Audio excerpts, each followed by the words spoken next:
Hello everyone, how are you all? Hope you all are doing great.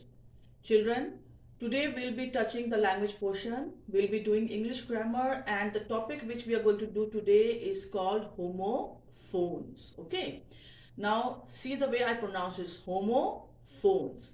That means homophones, this word is made up of two words. Okay, the first word is homo. The first word is homo. And the second part of this word is phones. Okay. Now tell me, when you use a phone, when you are talking on the phone, what do you hear from the other side? Only the sound. Okay. So phones here refers to the sound part. Okay. Now what does homo means? Homo, in bio, you must have read this word homo. Even in SST also you have read like homo sapiens. Okay, so homo means similar. Homo means similar or same. Okay, that means homophones means similar sounds. In other words, there are certain words in English, when you read them or when you listen to them, they sound similar. They have the same sound. But when it comes to the writing part or the meaning part, when you are writing those words, the spelling of those words are different, and so are their meanings. Okay, so homophones are those words which sound similar, but they have different meanings and different spellings. Okay.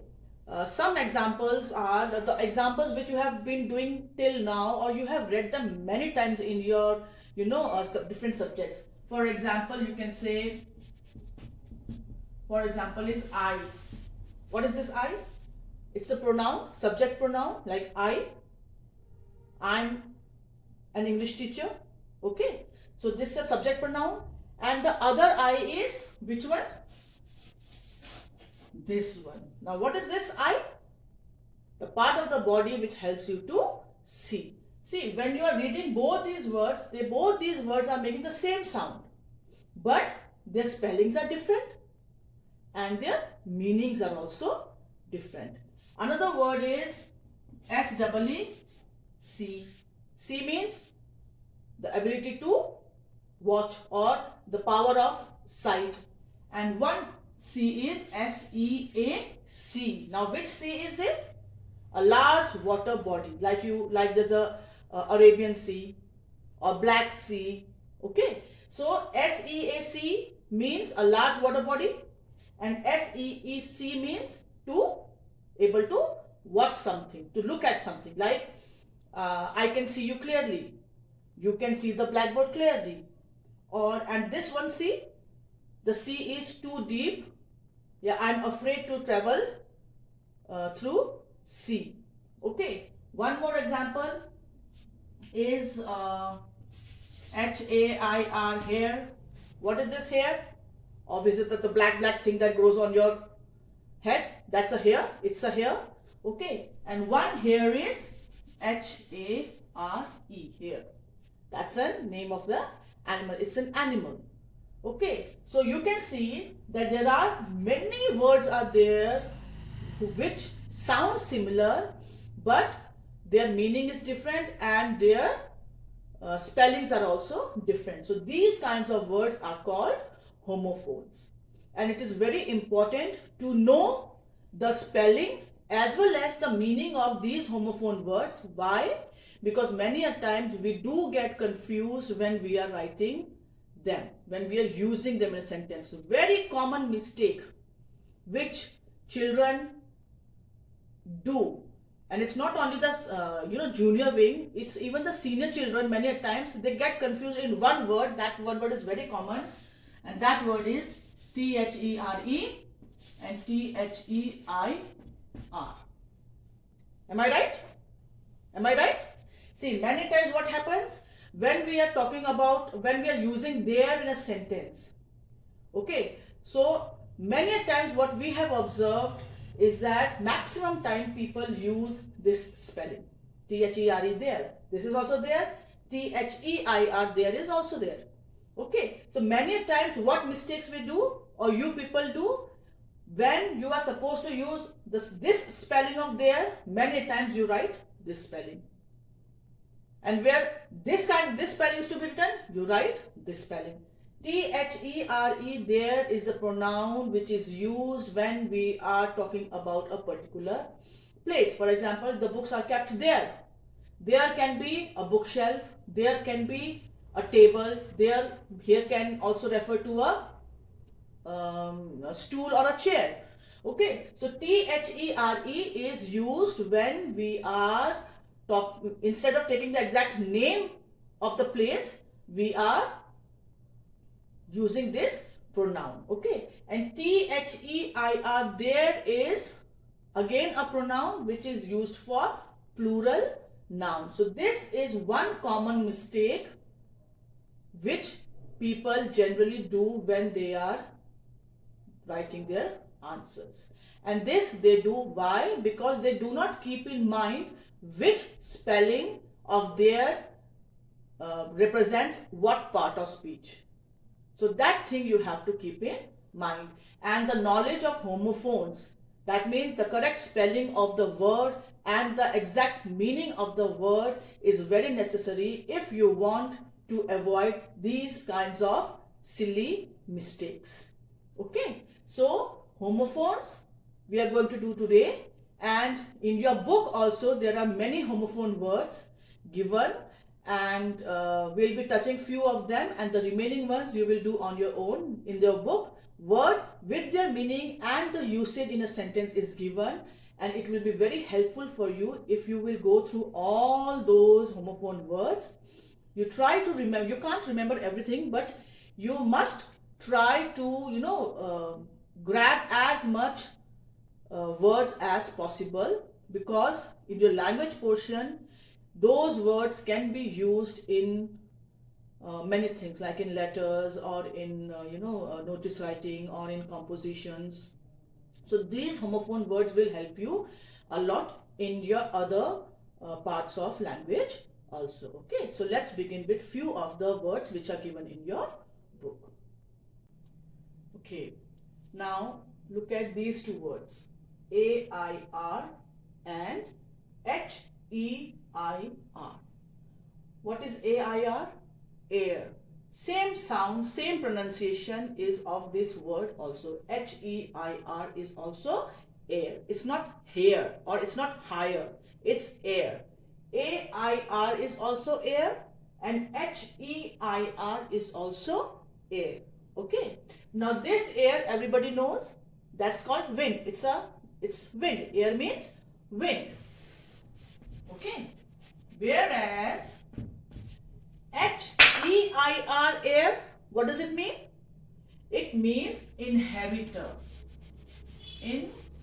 Inheritor. Now you say, ma'am, what is an inheritor? Inheritor is someone who is going to take over once the head of the family passes away. For example, when a king dies, his eldest son becomes the heir of the throne. Okay, that means once the king is dead, then the ruler will be the eldest son. So heir means inheritor, the person who is going to take over the throne, or who is going to take over the business, or the family, heirloom, once the head of the family is dead. So that's called an heir. Okay, and this air is wind, like burning crackers pollute the air. Okay, so if you burn crackers, the smoke that comes out of the crackers, the harmful gases that comes out of the crackers, they make the air polluted. Okay. Second, one more example. Second one is D-O-S-E and D-O-Z-E. D-O-S-E, dose. D-O-Z-E, dose. Okay, but the spelling is different. So obviously their meaning will also be different. Now DOSE, dose is a certain quantity or amount of something. Okay, it is a quantity of something. Okay, and DOZE, dose means sleep, to sleep. Okay, so DOSE, dose is you must take your regular dose of medicine. So whatever amount of, whatever quantity of medicine has been prescribed to you, you must take it. So that instead of using that word certain amount of medicine or quantity of medicine, we will say dose. Did you have a daily dose of medicine? Did you take your medicines daily? Okay, so that's called DOSE, dose. And this dose, DOZE, dose means to go to sleep, to fall asleep. The baby dozed off. That means the baby has gone to sleep. Or the man dozes after certain time. That means after doing certain work for a certain period of time, the man went to a quick sleep. You can also say no. You can also call it a nap. Nap is short short sleep. That's all a nap. So he dozed off means he went to sleep while doing his work or while watching TV. My mother while watching TV dozed off. That means my mother was watching TV and slowly while watching TV she went to her sleep. Okay, so that's called doze. Next one is EARN and the other one is URN. Now EARN is earn and URN is also called earn. Okay, now EARN earn means, what is EARN earn? Earn means to acquire something, to achieve something. Okay, so earn here means acquire. Acquire means to earn something, to achieve something. And URN earn, it means a was. Okay, that urn can be metallic urn, it can be an earthen urn. Earthen urn means a vase made out of clay or mud. Okay, so EARN earn means to acquire something. Like we say, you must earn respect. You can't demand respect, you must earn it. That means if you want somebody to give you respect, then you have to earn it. You have to behave in such a way, you have to be a model that people give you respect. So that is called earning. Okay, and URN earn means a vase. I bought a beautiful urn from Pacific Mall. I went to Pacific Mall, I liked a beautiful vase from there and I bought it. So URN earn means a vase and EARN earn is to acquire, to get something. Okay, now next one is DUEL and DUAL. Now DUEL is also dual and DUAL is also dual. Okay, now DUAL dual means two. Okay, DUAL dual means two. Okay, or double you can say. Two or double. And DUEL duel means combat, fight. DUEL duel means combat, or you can, in other words, easier word is more commonly called a fight.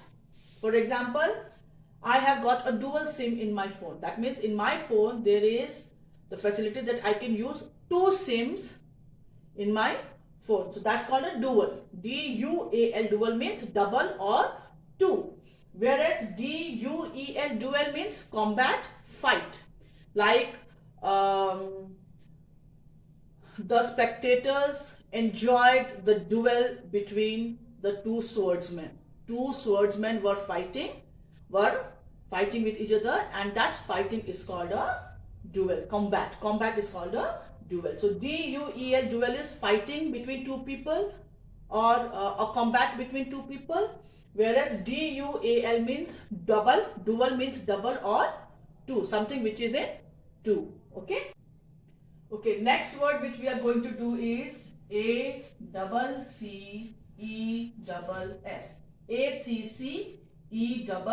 ACCESS. And the other word is EXCESS.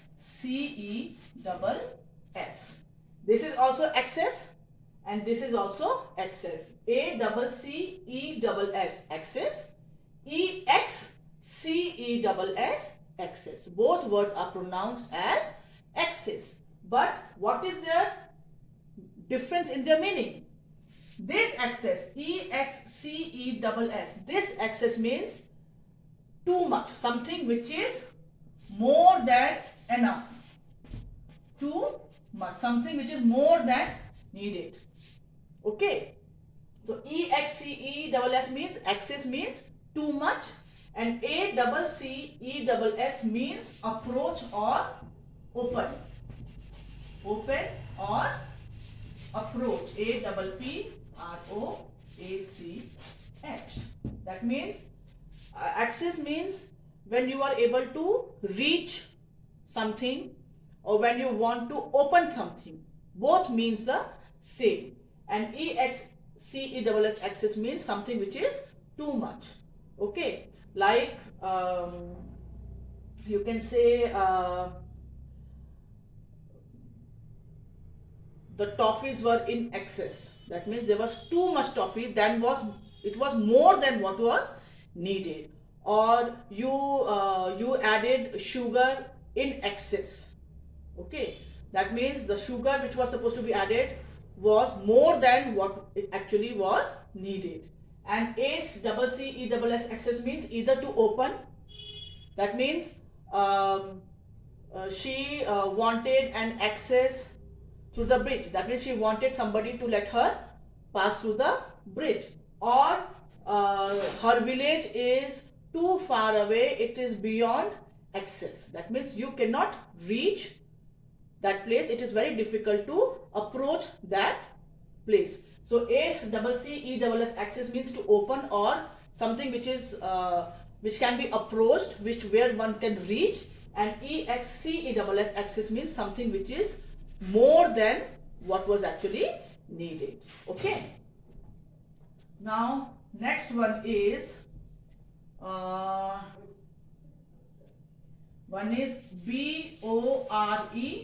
and one is BOAR. Now BORE, bore, is, what is bore? BORE, bore, is related to boredom.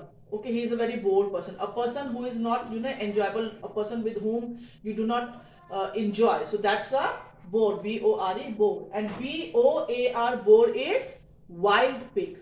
Okay, so the wild swine, you can say, the wild pig is called BOAR, bore. BOAR, bore, is a wild swine or a pig. Okay, pigs which you can find in forest. So those are wild boars. Okay, and BORE, bore, is related to not interesting. Not interesting or fun to be. Okay, so BORE, bore, is, oh, he's a very boring person. That means if you are spending time with somebody and you are feeling bored, you're not able to enjoy yourself, that comes to bore. And BOAR, bore, is the wild boar destroyed the crops. That means wild boar is pigs that are from the forest pigs, the wild in nature. They came and they destroyed the entire crop. So BOAR refers to the wild pigs or the wild swine, whereas BORE, bore, means something who is not funny, someone who is not funny or who is not fun to be with. Okay. One more word, HEEL and HEAL. HEEL,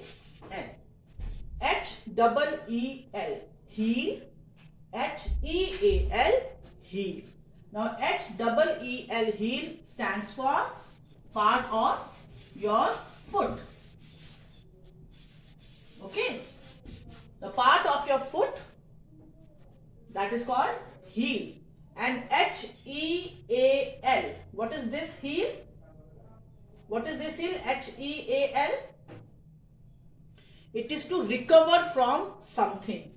Okay, HEAL means to recover. Okay, or you can say to cure. Okay, so HEAL, heel, means to recover from some sickness. Okay, and HEEL, heel, is the part of a foot, the last portion of the foot. That's called a heel. Like my heel was badly hurt because I wore the wrong shoes. And HEAL, heel, means recover or to cure. That means the wounds healed, the wounds healed. It took 2 weeks to heal the wounds. That means I was wounded. I had some kind of a wound, and it took 2 weeks for my wound to heal, to recover, to cure. The damage which was done to my arm, it took 2 weeks to recover from that damage. So HEAL, heel, means to recover or to cure something, and HEEL, heel, means the part of your foot. KETTLE. What is it? KETTLE, kettle, and CATTLE, kettle. Okay. KETTLE, kettle. What is kettle? It is a vessel. Okay, kettle is a vessel, like tea kettle. Okay, I prepared tea in a tea kettle. So that is KETTLE. And CATTLE, cattle, it stands for animals like cows, buffaloes, okay, or donkeys. So that's called a cattle. So the cattle, the boy took his cattle for grazing. So when he says the boy took his cattle for grazing, not this cattle you mean this cattle. See, same thing I am repeating again. If you know the exact meaning and the spelling of the word, you can use that word correctly. If I am saying the boy took his cattle for grazing, I have to remember that when I am talking about cattle, animals, I have to use this word, not this word. And if I am saying go and prepare tea in a tea kettle, that means I have to use this kettle and not this one.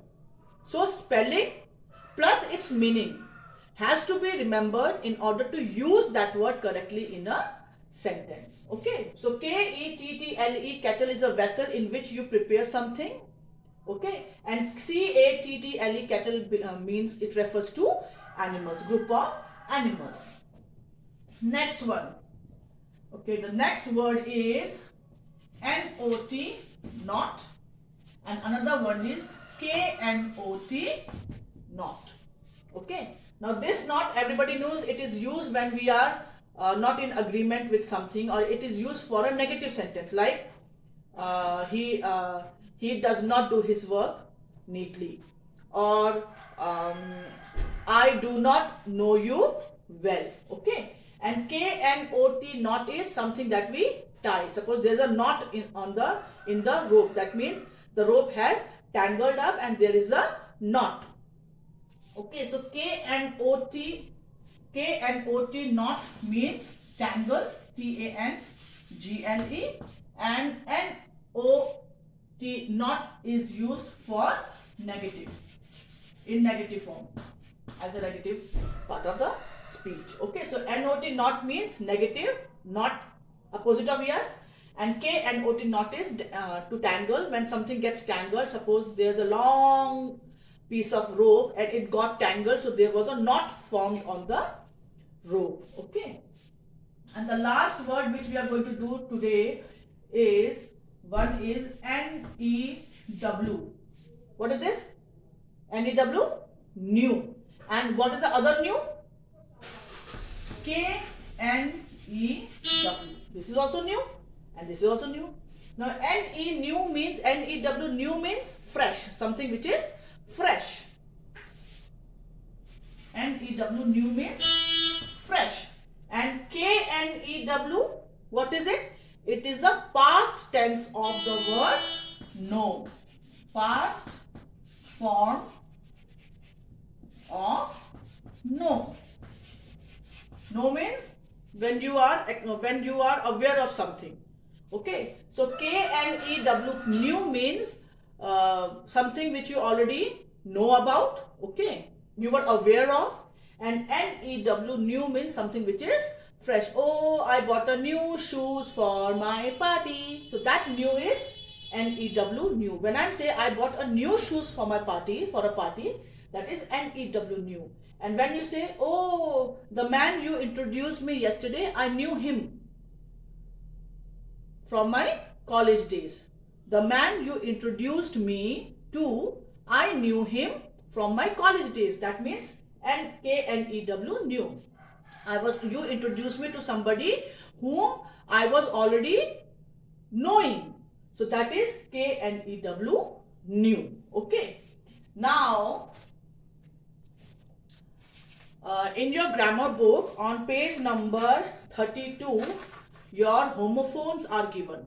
Page number 32, 33, 34 and half portion of 35. So many, almost 50 homophone words, out of which we have done 10. 10 homophone words we have already done on the blackboard. Okay, the remaining 40 which I have not done here, because if I touch all the 40 it will take a lot of time, and we do not have that much time because we have to cover other parts of the grammar also. Okay, because next month you will be having your exams, and in order to for that purpose we have to touch one or two topics. So it's not possible for me to do all the 50 words. So I have done 10 here on the blackboard, and I expect you to go through the remaining 40 words which are given in your book. And you cannot learn these 50 words in one day. So you, every second or third day, I would advise you to go through these words along with their meaning and the sentences. Okay, because what is it said? People generally say repetition makes you perfect. Okay, practice makes you perfect. So when you will go through these 50 words every second day or third day, reading them carefully, their meaning, reading their meanings and the way they are used in sentence, your vocabulary will increase, and you will come to know how you can use these words correctly. Okay, so I advise you to go through these words in every second or third day.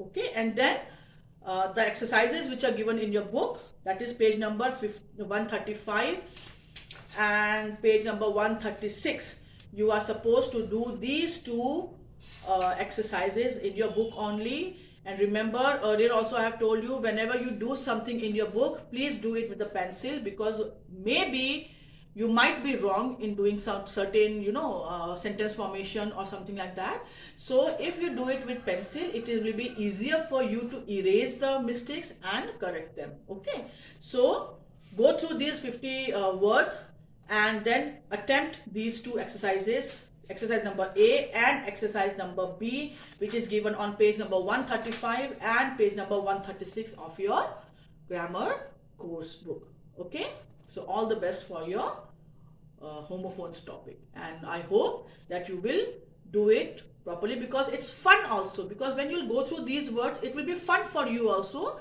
fun as well as knowledge. So if you learn something by enjoying it, you will remember it for a longer period of time. Okay, so all the best.